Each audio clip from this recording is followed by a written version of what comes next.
뭐 렉서스 타는 분이 국회의원하고 막 이런 건 미래통합당의 가장 큰 리스크는 황교안 대표라고 봅니다. 놀라운 발언들. 정말 뻔뻔하다. 어떻게 살길래 이런 문제가 나오는 거지? 말 함부로 하시네요. 무슨 말씀이세요? 편파 방송의 1인자께서.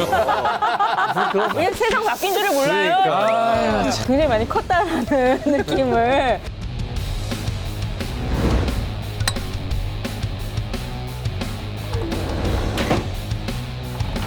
총선이 일주일도 이제 안 남았어요. 지금 뭐 다녀보면은 지하철역이나 길거리는 불타오르고 있습니다. 정말 있어요. 불타오르고 있는데 그러다 보니까 유세한다고 아니 스케줄을 빵꾸를 내버렸어요. 이 당에서. 우리가 또 위성정당이 지금 난리니까 그렇죠. 비례정당을 하나 섭외를 했는데 그럼 다 알겠다.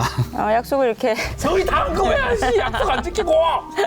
원래는 총선 끝나고 분석을 할 인재들이었는데 맞아요. 오늘 급하게 모셨습니다. 자, 선거 운동으로 바쁜 후보들을 대신해서 나와주신 두 분 퍼뜩 나와 있어. 빨리 나와라 너희들은. 안녕하세요. Know you will be ready when the reggae carnival come to town. 'Cause you know 두 분 1번 친구, 2번 친구 뭐죠 이게? 파란 1번 더불어민주당. 미래통합당 친구인 것 같습니다. 명찰 마음에 들어요 혹시? 그런데 굉장히 성의가 없다. YTN이 요새 되게 바쁜가 보다 이런 생각이 원래 했는데. 당 중요한 당 나오기로 해가지고. 아, 그래요? 저는 못했었어요. 네, 알겠습니다. 네, 다음 시간에 지역구는 어디? 그리고 비례는 어디? 하나, 둘, 셋. 지역구 미래통합당. 예. 비례 미래 열린민주당. 한국당. 열린민주당. 뭐야 자기 민주당 당원이라면서. 더불어시민당입니다. 그냥 한번 꺾어봤어요. 아, 정말? 더불어시민당이죠. 총선 관련 이슈들이 많죠. 네. 근데 정치권과 언론, 유권자들이 어디에 관심이 많나 좀 추려봤어요. 네, 여기 아니, 잠깐만. 다 핸드메이드네요. 그래서 이게 잘 보여요? 그래서 YTN이 긴축 재정을 하는 것 같아요. 자, 첫 번째 오장 토론의 주제는요. 민주당 단독 가반 된다 안 된다입니다. 자, 선빵 누가 날리겠습니까? 그러니까 저는 이 질문을 받아보고 좀 황당했어요. 예? 당연히 안 될 걸 뭘 묻지? 저는 단독 가반은 사실은 양당 어디나 다 불가능할 거라고 보고요. 그 뭐 희망사항은 얘기 잘 들었고요. 근데 더불어민주당이 2004년 노무현 대통령 탄핵 이후 첫 번째로 150석 넘긴 단독 과반을 넘기지 않았습니까? 두 번째 단독 과반이 될 것이다, 이번 선거가. 아까 뒤에서 한 이야기랑 좀 다른 것 같은데? 뒤에서 뭐라고 했죠?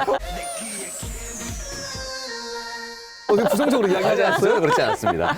눈빛이 흔들리면서 약간 이게 희망적인 사고를 이야기하는 것 같아요. 굉장히 잘 나올 겁니다. 네. 단독 가반이 될 수밖에 없고, 왜냐면은 사실은 이제 호남은 전석 회복할 거고, PK 같은 경우도 2016년에 정당 지지율을 살펴보면은 그 당시 더불어민주당 지지율이 한 20%였습니다. 네. 그때 5명이 당선됐거든요. 그렇기 때문에 지금 같은 상황에서 민주당 정당 지지율도 높고 1등이죠. TK는 좀 어렵더라도 PK는 오히려 더 많이 가져올 수도 있다. 그 사실 지금 위성정당을 만들면서 비례로 걷어가는 의석수도 상당히 좀 비슷해졌고요. 반대로 영남과 수도권에서 20대에서 진짜 그 당시 새누리당이 고전했었는데 미래통합당이 영남 지역에 뺏겼던 13석 중에 저는 10석을 복구할 거라고 봅니다. 수도권에서도 훨씬 더 많이 40개 넘어서 뭐 50석 가까이로 회복할 거라고 보기 때문에 민주당이 호남에서 회복하는 숫자 그리고 미래통합당이 영남과 수도권에서 회복하는 숫자가 거의 비슷하지 않을까 싶습니다. 코로나 선거가 된 것 같거든요. 지금은 이제 코로나 바이러스 자체가 상수가라기보다는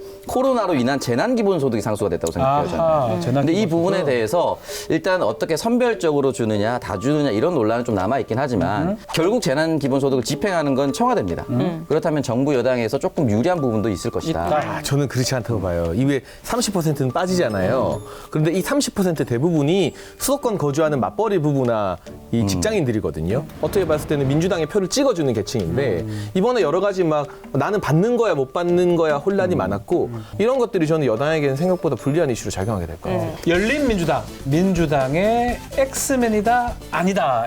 엑스맨 눈빛이 흔들리고 있죠? 엑스맨 뭐라고 해야 어떻게 되지? 표현해야 될까요? 엑스맨이다? 그 엑스맨이라는 영화를 보면요. 지구를 침공하는 모든 다른 적들을 엑스맨이 물리칩니다. 엑스맨이 지구를 수호하는 입장이에요. 초능력자인 거예요, 그러면? 그래요. 그러니까 엑스맨은 또 이런 사실 세상이네. 결과적으로 이 지구를 구하는 데 혁혁한 일조를 합니다. 방송 많이 그리고 들었어. 나중에는 진짜 말 잘한다. 결국에 엑스맨이 시공간을 초월해서 각 우주를 돌아다니면서 지금 우주를 지키거든요. 그렇다면은 그 사람들이 의회에 진입을 한다면은 자신들이 무엇을 해야 되는지를 정확하게 알고 있습니다. 그리고 그걸 찍는 사람들도 무엇을 할 거란 걸 정확하게 알고 있어요. 그렇다면 어떻게 보면은 이 전국에서 청와대가 원하는 메시지라든지 또는 집권 여당 하반기 국정 수행에 있어서 아주 필요한 역할들을 너무- 엑스맨처럼 구할 것이다. 너무 티가 많이 나. 엑스맨은 히어로야 지금. 히어로. 그럼 다시 해를 끼치냐 해를 끼치지 않느냐 이렇게 질문을 드리는 게 맞나요? 배우가 굉장히 의심되는 것 같고. 장희찬 평론가. 영화 엑스맨 이야기를 했으니까 엑스맨의 매그니토라는 악당이 나와요. 그렇죠, 이게. 세계를 멸망시키는. 원래 엑스맨 출신이었어요. 엑스맨 출신. 그런 세계를 멸망시키는 악당이 될 거다. 왜냐하면 최근 4월 초까지 보면 비례정당 지지율에서 열린민주당이 올라가요. 그렇죠. 올라가는 만큼 더불어시민당이 빠져요. 네. 열린민주당이 선전할수록 그 선전의 표 파이만큼 더 많은 파이가 더불어민주당과 더불어시민당에서 저는 빠진다. 좋겠네요 그러면. 그렇죠. 저는 오히려 열린민주당 되게 고마워요. 열린민주당이 열심히 활동하는 게 그 표가 와. 빠지는 것만으로도 지역구에서 뛰는 미래통합당 후보들한테 힘이 되고 미래한국당에도 주 플러스가 된다. 왜냐하면 네. 이게 친문 친조국 정당인데 네. 그분들이 강성 지지층이 결집하고 세를 불릴수록 중도층이 투표를 안 할 것 같아요. 그 표는 정의당으로 가나? 어쨌든 원래 미래통합당이 올 표는 아니었고 그걸로는 가진 않겠다 그죠? 근데 그 표가 약간 사라져서 딴 데로 가는 기분 것만으로도 좋아요? 미래통합당한테는 플러스는 플러스지 마이너스는 아니다. 놀랍게도 미래통합당에서는 열린민주당을 상당히 사랑하는 모습을 지금 보게 됐어요. 장혜찬 평론가가 열린민주당에 입당할 수도 있어요. 네. 무슨 그런 말씀을. 그러면 오찬 평론가 열린민주당 총선 이후에 독자 노선을 형성할 가능성이 높다는 겁니까?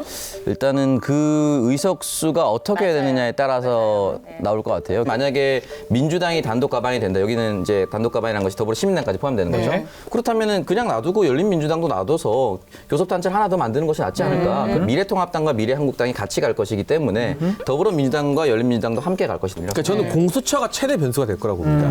공수처장 추천권을 보면 여야 일당들이 있고요. 네. 그 나머지 야당 한 명이 더 추천할 수 있어요. 그렇죠. 그럼 원내 교섭단체 3당 되느냐가 진짜 중요해지거든요. 공수처는 참고로 7명에 6명이 찬성이 돼야 돼요. 그러니까요. 그럼 마지막 한 자리를 누가 가지느냐에 따라서 반대를 할 수도 있고 찬성을 할 수도 있는 건데 정말 중요합니다. 만약에 열린민주당이 독자적인 교섭단체 구성이 되면 구성한다. 민주당 입장에서는 좀 껄끄럽긴 해도 우리 편 교섭단체 하나 더 있는 게 훨씬 더 중요해지거든요. 그렇지. 예. 그리고 미래통합당도 만약에 미래한국당이 20석 정도를 얻게 되면 네. 원내 교섭단체로 남겨두는 게 공수처장 반대표를 행사할 수 있는 그 부분이 되기 때문에 그러네요. 잠잠해 있던 공수처장 추천권 때문에라도 뭐 통합이나 합당에 대한 많은 정치 지형이 바뀔 것 같습니다. 정치 지형은 좀 다르지만 서로 뭐 연애사도 뭐 얘기도 하고 두 분이 이제 두 분 커플로 방송에 자주 나가는 겁니까 지금? 근데 거의 이제 저한테 물어보고 어느 분 마음에 드세요 하면 제가 패키지로 뭐 오창석 정도면 괜찮아요 하면 이렇게 따라온 끼어파리 정도 약간. 저희가 제시하는 키워드를 보고 한 분이 문제를 내면 한 분이 맞추는 가족 오락관이 되겠습니다. 시작. 네, 어떤 사람이 경비 아저씨한테 돈을 줬어요. 격리한다고. 오세훈. 네, 법안입니다. 이름이. 법안 이름. 그거에 따라서 끝에 뭘 하나 더 붙여주세요. 아 오세훈법. 후호도. 권력 욕심이 없다. 노역을 부리지 않겠다 했었던 사람. 아 김종인. 이분이 김종인 대표랑 말싸움했다가 최근에 손잡고. 하영우. 본명으로. 태구민. 네. 본인의 실검 1위를 만들게 만든 단어. 유시민. 이 뭐라고? 진부하다. 어렵다. 유승민 대표가 어디 찾아갔는데 거기 지역 후보가 이렇게 얘기했어요. 여기까지 와주셔서 감사합니다. 인천 총구석. 네. 시작. 당신 배우 세력이 만든 당. 열린민주당. 그렇죠. 네. 반조국 친조국. 반조국 친조국. 더불어시민당. 아니 그 민주당 반조국 국회의원. 금태섭. 이걸 맞추는 게 너무 싫어요. 그 당신이 네. 공건 영주냐고 울분을 토했던 그 지역구. 의정부가. 그렇죠. 자, 둘이 친하다. 열린민주당은 민주당의 적자가 아니라 뭐다? 서자? 교자? 서자. 오창석 검색하면 나오는 말이라는데 이게 뭔지 모르겠어. 설장. 머리카드. 머리카드 낙선자 실패자. 어떻게 살길래 이런 문재인 문제가 연합인사. 클럽. 북한 주민들이 이걸 하죠. 나를 못하면 이렇게 나와? 이게 종교에서 비판하는 건데 하나 돌멩이 갖다 놓고 막 신이다 하고 막 이렇게 막 떠받드는 걸 이런 걸 하거든. 무상순배. 왜 나오지? 무상순배 해명하고 와야 됩니다. 네, 해명해요. 네. 이거는 이제 2017년 대선 전에 민주당 대통령 예비 경선이 있었어요. 근데 이제 일부 세력들이 민주당 일부 지지자들이 안희정, 이재명 다음번에 해라. 나오지 말고 포기해라. 라고 했을 때 제가 지금 민주주의 사회에서 어떤 후보를 나오지 말아라고 하는 것 자체가 말이 되지 않는다. 보고 이런 식으로 올라가면 마치 우상숭배처럼 보일 수가 있다. 그 친문은 그러면 안 된다. 우상숭배다라는 그런 발언을 하셨던 아니, 아니, 거네요. 아니. 그럴 수도 있다라고 했는데 오창석이 우상숭배라고 발언을 해버렸다. 이렇게 왜곡돼서 전파가 돼버렸어요. 굉장히 억울했습니다. 상품에 아까부터 관심이 많았잖아요. 상품이 뭐예요? 너무 큰 걸. 상품이 뭐죠? 나중에 출마하게 되면 뭐라는 거. 출연 기회를 제공하겠습니다. 미래통합당 총선 목표를 달성을 뭐 할 수도 있고 못 할 수도 있는데 이후에는 바로 찢어진다. 아니다. 아니다. 아니다. 제가 왜냐하면 얘기할게요. 통합이라는 시대 정신을 가지고 어렵게 사실 안 맞는 사람들도 억지로 이어붙였거든요. 그러면서 이제 누구 하나 어느 계파가 내가 불만 있다고 나오면 그 사람이 좀 이상해지는 분위기가 미래통합당 안에 형성이 돼 있고요. 네. 야당 해보면 서럽잖아요. 그러니까 그 서러움을 좀 뼛속까지 느꼈기 때문에 밉든 곱든 같이 가자. 같이 간다. 일단 대권 만들 때까지는 같이 가자는 그런 정서가 쉽게 안 깨질 것 오창석 씨 같습니다. 어떻게 보세요? 저도 쉽게 깨지진 않을 것이다. 왜냐면 저는 이제 단독 가반이 된다고 보기 때문에 어려운 집안에서 함부로 쪼개고 이럴 수가 없어요. 그래서 당명 한번 개정하고 또 누구누구 데려오고 이렇게 해서 보수 재집결이 한번 되면서 쪼개질 수 없는 상황. 선거는 졌지만 쪼개질 수 없는 상황으로 갈 것이다. 이번 선거에서 미래통합당의 가장 큰 리스크는 황교안 대표라고 봅니다. N번방 호기심에 들어갈 수 있다 이런 네. 놀라운 발언들 네. 선거 중간중간 계속 터질 겁니다. 네, 엑스맨이에요. 그래서 네. 이 슬램덩크로 치면 약간 강백호 같은 존재예요. 엄청난 파괴력을 발휘하거나 그 팀 분위기 전체로 망가뜨리거나. 그 저희가 종로에 자가격리 시키고 있기 때문에 크게 걱정 안 해도 됩니다. 그래서 말 함부로 하시네요. 뭐 저는 상관없어요. 디멘토 사실 역할을 해, 디멘토. 아니, 이게 객관적인 거죠. 예. 스피커 역할을 하려고 저희가 김종희 위원장을 자, 모셔왔잖아요. 그 얘기 좀 해봅시다. 김종인 총괄선대위원장 효과가 있다 아니면 없다. 어떻게 생각하세요? 저는 있다. 특히 수도권에서는 1, 2% 차이로 당락이 결정되는 수도권에서는 김종희 위원장의 어떤 핵심을 찌르는 멘트나 이런 것들이 여전히 살아 아니 있더라고요. 근데 네. 그 사람이 지금 공천 다 끝났는데 할 일이 뭐가 있어요? 그러니까 결국에는 메시지잖아요. 그러니까 황교안 대표가 전국적인 메시지를 내느냐, 김종인 하는 게 선대위원장이 전국적인 메시지를 아, 내느냐. 그거구나. 누가 봐도 부자가 났고, 그리고 뭐 문재인 정부의 어떤 실정을 비판하는 데 있어서도 굉장히 간결한 용어를 잘 써요, 이분이. 저 여당 지지자들 사이에서는 김종인님을 놓고 이렇게 얘기를 합니다. 단기 알바생. 쪽집게 과외 선생님이라는 또 이렇게 존경이 있다. 표현되는 거죠. 대입을 앞두고 우리가 쪽집게 과외를 또 받아야 되잖아요. 예. 그런 부분에 있어서 한 1, 2% 정도는 김종희 위원장의 개인기로 좀 저는 극복이 될 것 가지고 같고. 온다. 이런 표현을 써도 되겠지만 김종인 맛을 한번 보지 않았습니까? 네. 지난번 선거 나가서 영남에 대한 선거 전략이 전혀 없었어요. 호남 전석을 잃었던 대표로 기억됐죠. 그때 출마해볼 게 더 잘하는 거죠. 그래서 제가 분명히 말씀드렸어요. 네. 부산 너무 힘들다. 어허. 김해나 양산으로 출근하러 빠져나간다, 도시가. 부산이 힘들어지고 인구가 지금 최저 수준으로 떨어지고 있는데 어떤 전략을 내놔달라고 했는데 안 내놨어요. 안 내놨어요, 진짜로? 네, 아니 지금도 찾아보시면 아무것도 안 나옵니다. 그게 전형적인 이제 낙선자의 분풀이었고요, 저게. 김종인 대표 지난번 민주당 오기 전에 민주당 자체 시뮬레이션 뭐 80석 이런 이야기 나왔었잖아요. 그리고 새누리당이 뭐 개헌 저지선 뚫는다. 그런데 김종인 대표가 와가지고 공천하고 하면서 사실 일당으로 만드는 기적을 만들어낸 사람한테 아무리 당적을 옮겼어도 죄송한데 예의가 있으면 그렇게 말하면 안 되는 거예요. 근데 김종인 대표가 선거 직전까지 이제 발을 빼는 모습을 보였습니다. 자신이 책임으로부터 벗어나려고 하는 메시지를 굉장히 많이 냈어요. 네. 그렇기 때문에 물론 와서 도움이 됐다는 건 인정하나 그러나 세부적인 전략은 없었다. 미래정당 최후의 웃는 자는 누구다? 어디다. 열린민주당이 되겠죠. 결과적으로 더불어시민당이 더 많이 나올 수도 있다고 봅니다만 지금 사실 열린민주당이 어디 뭐 토론회를 열심히 나가거나 이럴 수도 없고 더불어민주당에서도 가까이 오지 마라 하고 있는데도 불구하고 사실상 SNS와 유튜브 정도로 홍보하고 있는데 이 정도 나온다는 건 엄청난 파괴력이거든요. 네. 그렇기 때문에 의석수가 상대적으로 적더라도 어쨌든 승리자는 열린민주당이 될 수밖에 없다. 와, 그러니까 저는 국민의당이 생각보다 선전할 거라고 봅니다. 국민의당. 왜냐하면 현재 집계되는 지지율에서 보면 중도층이나 무당층 비율이 역대 어느 선거보다 높게 집계되잖아요. 여야 양당 싫고 누군가한테 주고 싶은데 이미 사실 안철수 대표한테 한번 실망했지만 근데 다른 대안이 없기 때문에라도 한 번 더 믿어볼 수밖에 없는 그런 상황이 아닌가 싶고 코로나19 때 안 대표가 대구에서 의료봉사한 게 저는 생각보다 많은 국민들 마음속에 좀 높은 점수를 땄다고 보거든요. 그래서 국민의당의 공천이 좀 아쉽습니다. 지금 4번에 청년이라고 나 들어가 있는 후보가 여성가족부 폐지하자라는 얘기도 남겼었고 10번 이내에 자기 사람들 너무 많이 넣어놨어요. 최입의 의원이라든지 아주 의미 있는 의정활동을 했던 사람들이 많습니다. 그런 사람들을 채워 넣었으면 솔직히 말해서 지금의 무당층이 이미 흡수했을 거예요.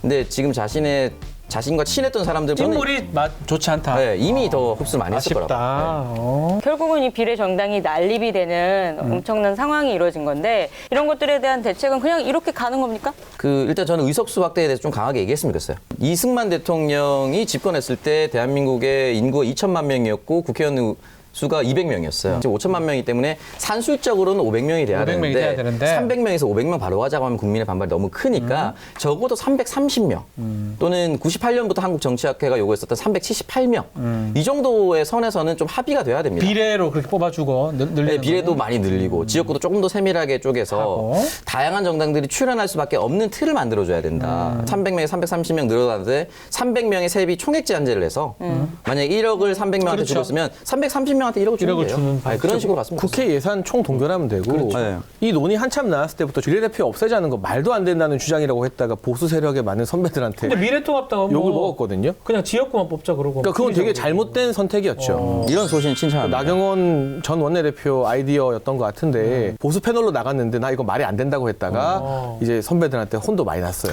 근데 아닌 건 아닌 거거든요. 그 국회가 아무리 국민 신뢰를 못 받고 있지만 의원수가 늘어나야 특권이 더 줄어듭니다. 뭐 세금부터 해서 권한까지. 결국은 나눠 먹는 사람들이 많아야 감시의 눈길도 많아지는 것이고 특권이 줄어든다는 점에서 그 부분은 21대 국회에서 좀 논의가 됐으면 좋겠고. 평론가라서 막 속 시원하게 못했던 얘기 우리 총선 관련해서 소리 한번 질러볼까요? 네? 욕하지 말고. 왜 갑자기 소리를 질러요? 우리가 20대 국회 최악의 국회였다고 말하는데 저는 21대가 그 최악을 좀 갱신할 것 같거든요.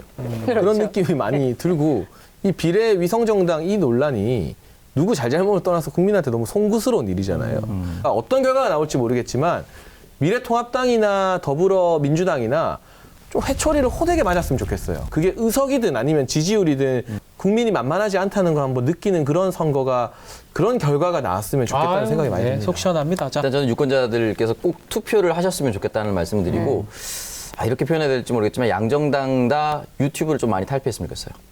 너무 편향된 정보들이 각각에 들어가는 것 같아요. 우리 유튜브예요. 네? 그러니까 이런 느낌의 유튜브가 아니라 사실은 지금 뭐 이쪽 정당만 건드리기 좀 그렇지만 이쪽 정당도 마찬가지지만 뭐 문재인 대통령 감옥 가면 뭐 무상급식 받을 수 있다 이런 얘기가 나오잖아요. 그러니까 이런 소리를 듣고 계속 있으면은 여기에 현혹이 돼서 이렇게 가도 된다라고 착각하거든요. 근데 보수의 민심은 그런 게 아니란 말이죠. 그러니까 건전한 보수가 분명히 있습니다. 근데 이게 유튜브에 너무 현혹되다 보면은 극단으로 달려서 아무것도 조정이 안 됩니다. 그래서 그걸 좀 탈피하는 정치가 됐으면 좋겠어요. 유튜브를 탈피하자. 예, 알겠습니다. 극단적에 유튜브는 나와서 유튜브를 극단적인 탈피하자. 유튜버. 극단적인 유튜브는 유튜버. YTN만 하자. 대표 방송은 YTN. 네, 자, 겁 없이 까고 뭐 대놓고 홍보해주는 시사 안드로메다 415호. 오늘은 깔 분이 없어서 두 분 모시고 총선을 좀 예측을 해봤습니다. 코앞에 다가온 총선을 젊은 평론가들이 바라보는 전지적 참견 시점이었는데 두 분도 투표하시고 인증샷 꼭 올려주시기 바라겠습니다. 네. 자, 여기서 마치겠습니다. 안녕. 감사합니다. Take a ride, and you wanna feel good and a warm inside. Hey, just take a step and let your feet lead you.